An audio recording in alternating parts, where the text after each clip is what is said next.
Very first class, and we did cover material in the very first class, to this class will be covered on the exam, and then sometimes we have to go over into the next class, but nuclear transport will not be on the exam.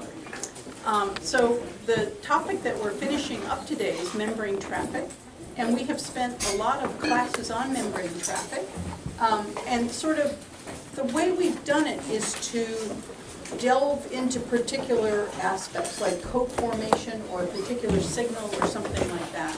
And what we haven't done, what'll be up to you, is to make a synthesis of all of that. So if you read through the book, you'll get a more complete picture of ER to Golgi to plasma membrane, et cetera, because we haven't actually sort of synthesized all of that. But having been through the classes, I think the book will go much faster. And again, we focus on the material in the slides to study for the exam. We always, almost always, put what figure the book is discussing. And then I recommend that you go to those figure legends and look at that, and then look up that part of the book to understand that before you do the read-through. So we don't go through looking for stuff that we haven't covered on page 343, the last line of paragraph 2, to make an exam question. Okay, and we have released the exam, the practice exam. So take that. I recommend that you take that when you have studied and feel sort of to see where your deficiencies are, not taking it and then looking up the information for each of those, or not looking at the answer and saying, yeah, I knew that, something like that. I've also put in the module for today the compilation of all the clicker questions we have used. And there might be some extra ones in there too, or they're slightly different clicker questions, but you can, it's a PowerPoint, and you can, there's the question and then the next slide has the answer, so you can also quiz yourself that way. And I will also be releasing sometime today some worksheets that you can fill in about, like this, to remind you about signals and codes and things like that. So there's lots of things, materials for you to use to study for the exam. So let's finish up the material then that we're going to cover. We're going to continue talking about membrane traffic. We're going to talk about the Golgi. We're going to talk about a new kind of signaling and receptor, mannose-6-phosphate signal sorting, which is the signal used for lysosomes, how lysosomal enzymes get to their compartment. And then we'll touch a little bit on exocytosis and endocytosis. So that's lots to cover today. Let's get started. To recap what we've covered before, we talked about what happens in the endoplasmic reticulum. Let's see. Put these on a row. Is that good, or does that make you fall asleep? It's good? Okay. I'll throw an eraser at anybody that's asleep. I won't let you sleep. You need less water. Okay, so we've covered all of this, what happens in the rough endoplasmic reticulum. We aren't going to cover how the lipid bilayers are manufactured. We covered PDI and BIP, their enzymatic activities in detail. And I just wanted to remind you, I had some slides that were in your notes, but I didn't project them. But it's important that you realize what N-linked glycosylation is, and also that misfolded proteins are exported. So let me put those slides up here now for you. N-linked glycosylation happens co-translationally in the ER. So it's one of the things that happens. It happens on asparagine, so that's the amino acid that receives the modification. And it's a pre-built sugar, a complex sugar, that's actually interesting. It's built on a lipid called dolicol, so that's built up in the ER, and then an enzyme transfers that whole sugar tree over to particular asparagines on the growing peptide chain co-translationally. So you end up with a sugar-coated polypeptide chain. This can be as on the extracellular domain, as is this. The slide's really weak, but as is this protein that's being translated. So this will end up, it's in the ER lumen, it's going to end up on when it's on the plasma membrane with that portion facing the outside. You think about how the vesicles bud and go through the Golgi. And it has a transmembrane domain. If this were a protein that was synthesized completely in the ER, it might have begun with an ERSS that was cleaved. It would also be coated with sugar. So basically, anything that's facing the lumen of the ER will face those enzymatic activities, including folding and sugar addition to asparagines. Conveniently, asparagine, the single letter code is N, and this is N-linked glycosylation. The N doesn't stand for asparagine, it actually stands for nitrogen, which is what's on the asparaginoglycerol, but it's a nice way to remember that. Okay, so a lot of folding happens in the endoplasmic reticulum, and anytime there's folding, it can go awry. So there are misfolded proteins in the ER. How do we get rid of those so the ER isn't totally full of misfolded proteins? And it turns out that the misfolded proteins are sort of held in an unfolded configuration by various chaperones. And then the same way that proteins got in, they get out through the translocon. So in here, it has the confusing name ER protein translocator. That's just the translocon, the channel that we saw before. It's also called Sec61. So you can just put translocon there.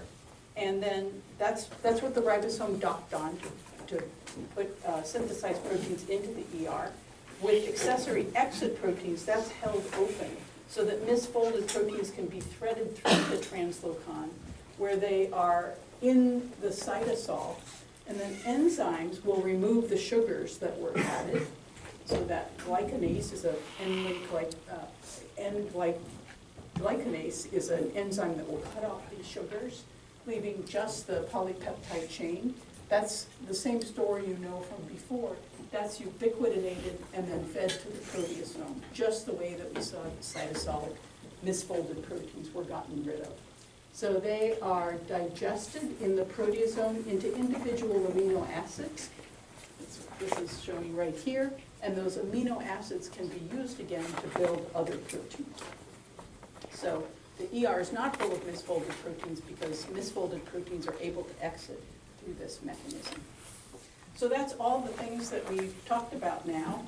With we haven't given you details about how lipid bilayers are manufactured, but all the bilayers along the secretory pathway are also manufactured in the endoplasmic reticulum. Okay, so just wanted to do that to finish up the ER before we talked about the Golgi. And you may remember from previous classes what the Golgi looks like because it has a really interesting architecture. There's usually one per cell, some cells have more, and it's usually arranged in stacks like this.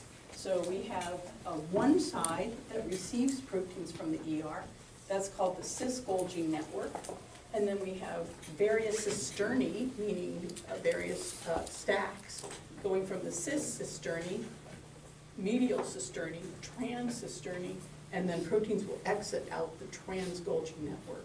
And that happens, that's usually this Golgi stack. There's usually one of them, and it's right next to the nucleus. So very interesting architecture. So how many people had the Golgi in any previous class? Everybody should be raising their hands. Anybody who's had high school biology has to remember the name Golgi. And then what do you remember happens to proteins that transit through the Golgi? Anybody?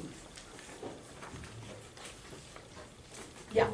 They're slightly modified before they're sent to elsewhere. So protein modification happens in the Golgi. Does that sound sort of familiar to people? What do we mean by modification?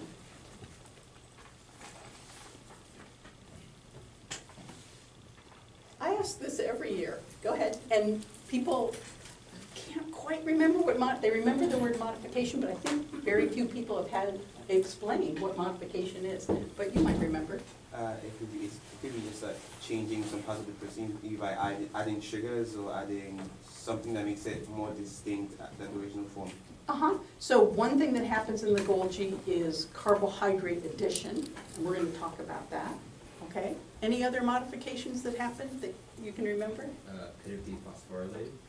Proteins and sugars can be phosphorylated in the Golgi. So it's a sort of, especially sugars, it's a permanent phosphorylation. It's not like the phosphorylations that we've seen before, which are on the transient serine and threonine and tyrosine phosphorylations, which are involved in signaling. There are permanent phosphorylations that happen in the Golgi, especially to sugars. Other things? Yeah? Lipid addition? Lipid addition, that largely happens in the ER as far as I know. So those lipid tails that we saw added that make them insert into the Golgi, that happens in the ER. But there may be other lipid additions because I can't remember everything that happens in the Golgi because there's tons of things that happen. So post-translational modifications galore. And this slide is at the very end of your notes. I used to put it in order, but then everybody just looked at the next slide and answered the question. So we have what we've talked about. We talked about carbohydrate addition, and there are two kinds of carbohydrate addition that we're going to talk about. So one is a new kind of addition called serine-threonine glycosylation, and I'll go back to explain what that is. And then also the N-linked glycosylation that we talked about is further modified in the Golgi, and I'll tell you what that is. So these are the ones we're going to go through, but I want you to realize that there are so many things that happen in the Golgi.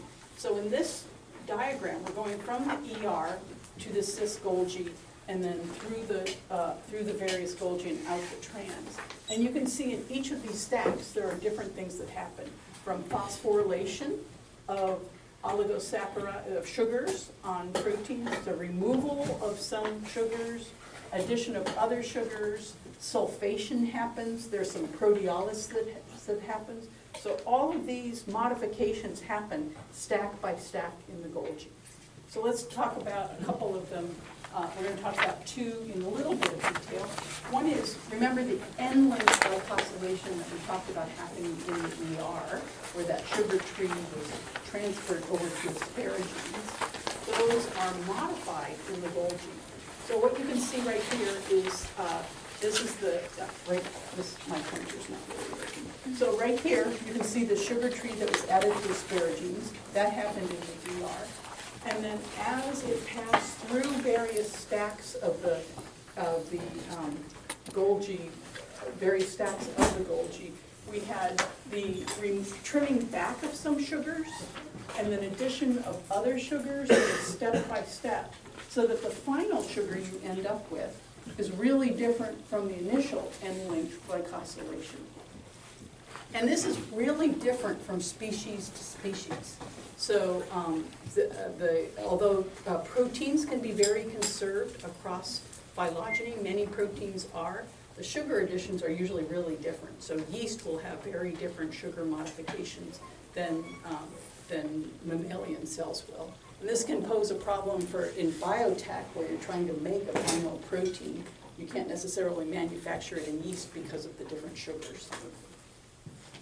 Okay, so N-linked carbohydrates are modified in the Golgi.